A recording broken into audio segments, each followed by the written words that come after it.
A Heroine's Beginning, Chapter 2. After scrubbing the dirt off my clothes until my hands were red and raw, I carried them outside in search of a washing line.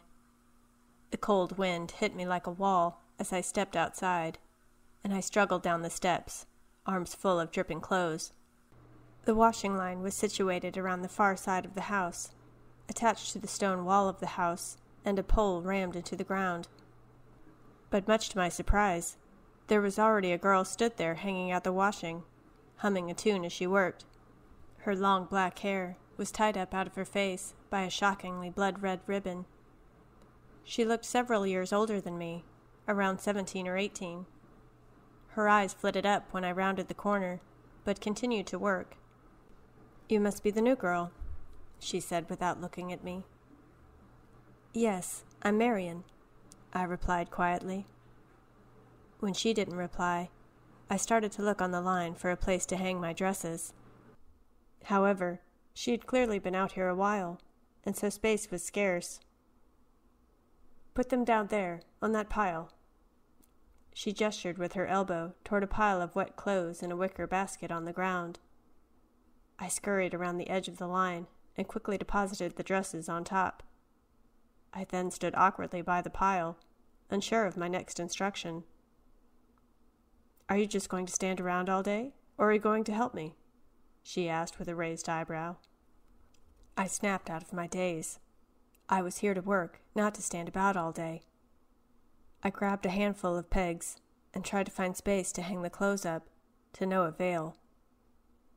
The girl sighed and put down the clothes in her arms, and lifted a string tied to the wall, pulling it until a small loop on the end hooked over the notch on the pole, creating another wash line.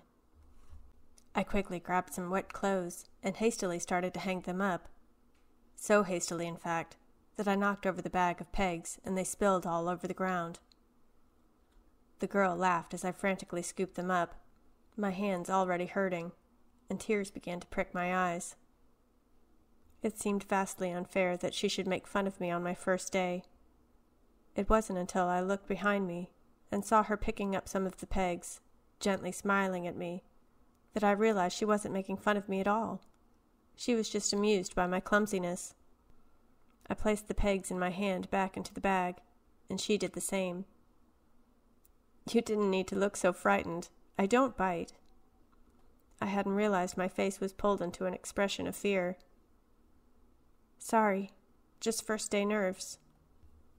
"Don't worry, it can't get any worse than my first day," she chuckled. "Well, I've already dropped my dresses into a muddy puddle in front of the miss as well," I told her. I was dusting out the drawing room when I accidentally knocked over a candle that was lit by the window, and the curtain caught alight.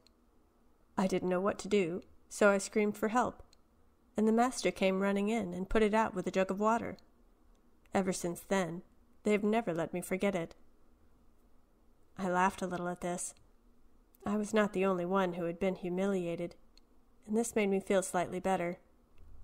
"Everyone makes mistakes now and then," she told me. "Now come on, this washing isn't going to dry itself, and I have plenty more things to get on with today."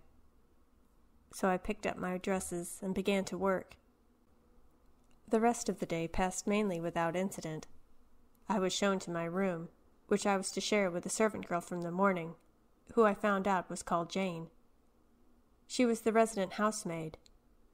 I was to help out in the kitchen mainly, and occasionally in the main house to light the fires and to serve at large social gatherings. I was very happy with this arrangement. I didn't want to embarrass myself in front of the family any more than I already had. As I placed my bag under my new bed, I kept thinking about the new adventure ahead of me. It is true that it wasn't like the adventures of the stories that I love so much, but it was the first time I had been away from home and away from the watchful eyes of my parents. I was free to make my own choices. I did love my family dearly, and I would visit them on my days off. However, the promise of possibility excited me. I carefully removed the one book I had brought with me from my bag. It was the only one I owned, and I had read it countless times. The fraying red cloth felt familiar on the small table next to my bed. I could just about make out the title imprinted on the spine. Folk Tales of Exodia. I had memorized most of these tales by the time I was 9. These were the bedtime stories I listened to every night, and the ones I told to my siblings. My own ideas for stories were scribbled on the back pages and the cover. One of my favorite ideas was a servant girl who fell in love with a prince at a royal romantic ball. The servant girl is accidentally invited, and she receives magical assistance from a fairy who helps her to go. The prince and her fall in love at first sight and have a wonderful evening. The king believes in protocol and situation and will not allow them to marry. The girl is banished from the kingdom, but the prince follows her over the seas, and they marry regardless, and the king is punished for denying true love a chance of happiness. They all eventually reconcile, and the royal couple lives happily ever after. I quickly finished unpacking. Not that there was much to unpack. I ran back down to the kitchen, only getting lost 3 times. A small, stout woman greeted me there, her ginger hair escaping her mop cap, and her apron covered in various food stains. She introduced herself as Mrs. Taylor, the cook. I set to work washing the pots and pans in the corner, and so the rest of my day passed. When I climbed the stairs back to my bedroom, I made a wrong turn somewhere halfway down the corridor, and came to a small wooden door. It wasn't locked, so I pushed it open out of curiosity and looked through. Inside was a very long, windy staircase leading up a tower. I guess it led to the attic. Just then a large gust of wind swept through the tower and made me shiver with cold. I couldn't imagine anybody willingly going up there. It was too cold and dark. I shut the door and tried to retrace my steps. The corridor looked very different in the dark than it did in the light. I reached another door, slightly larger than the first. There was a light shining underneath it, so I pushed it open. To my amazement, there facing me was an entire shelf of books. Old books, new books, some covered in dust, and some completely worn out like they had been read too many times. My mouth fell open as I gaped at it. I never knew anyone could possess so many books. I had only ever owned 1 book in my life, and there was no bookseller in the village. My father had acquired it from a traveling salesman. My fingers ached to touch them, to see if they were real, and my mind wanted to know the stories they contained. "Can I help you?" My head snapped around. I was not aware anyone else was in the room. Sitting in a window seat, curled up under a blanket, was Miss Ella. The book she had been reading was left open on her knee, and she gazed curiously at me. "Oh, miss, I'm sorry. I got lost and, I stuttered, attempting to explain myself. "No need to explain. It's a big house," she said kindly. After a moment of silence, she asked, "Do you like to read?" "Yes, I love stories," I exclaimed loudly, before I could stop myself. "I like stories too. Have you read this one?" she inquired. I glanced at the spine of the book. It read, "The Tales of Robin Hood." I shook my head.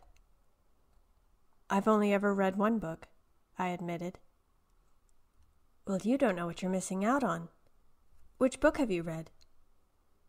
"The Folk Tales of Exodia." "Oh, that collection of fairy tales?" "No, you need to read more than that." I was slightly hurt by this. I loved those tales. I was eager to read more, but I had never had the opportunity to.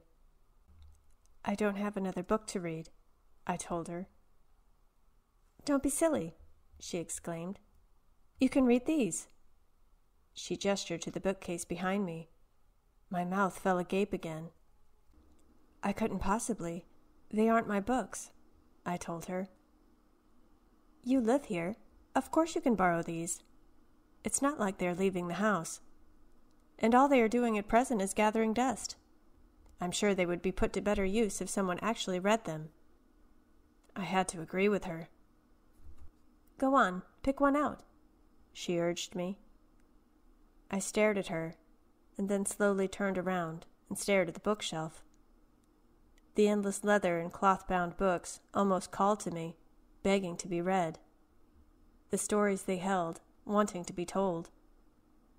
There almost seemed to be far too many books to choose from, and to me, who had very little experience in this matter, the choice seemed daunting. I continued to stare at the bookshelf for a good while, attempting in vain to read the titles etched into the spines, but it gave very little away about the content. Ella noticed my inability to choose just one, so she got up from her window seat to join me, moving her gaze over the books. She eventually reached up her left arm and grabbed a small book with the word Utopia written on the side, its cloth colored an off shade of white, as though it had been on the shelf for many years. It's not really a storybook. It's more of a philosophical work, but very interesting all the same. I think you might find it intriguing, she said, handing me the small volume. I stared at it and thanked her. It's nothing, really. Go and enjoy it.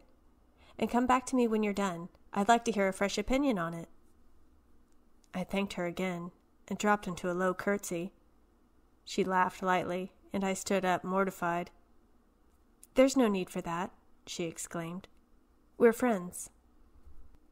But I'm a maid, miss. Shouldn't I curtsy to you and your family? I asked. My mother had told me before I set off that morning to always greet and thank members of the family I served with a curtsy. Well, maybe before my parents, but I don't mind. I would much rather have a friend than a maid, she told me with a smile. Now go on. You should be going to bed. You've had a long day, and I want that book finished as soon as possible, she added with a giggle. I smiled at her and bade her good night, then disappeared back through the doorway. I hurried down the dark corridor, clutching my newest temporary possession tightly in my hand. I eventually found my bedroom and saw Jane already there, washing her face in a small basin by the window. I quickly placed the book down on the table and disappeared behind the screen to change into my nightclothes. By the time I had emerged, she was putting out the candles. Please, may we leave one burning? I asked her. I desperately wanted to get started on this new book. Why? She inquired. It's been a long day. You need to get some sleep. I would like to read, I answered her. She sighed loudly. Could you not read it tomorrow? My face fell. Jane looked at me for a moment and then said, All right, you can read a little, but you have to promise to blow out the candle when you're done, and not too late, mind you. I will not be blamed for starting another fire again. Do you hear me? I nodded silently, not entirely sure if she was teasing me or not. She then sank into her bed and turned away from the candle. I sat on my bed and eagerly opened the small book. I quickly became absorbed. I did so love to read.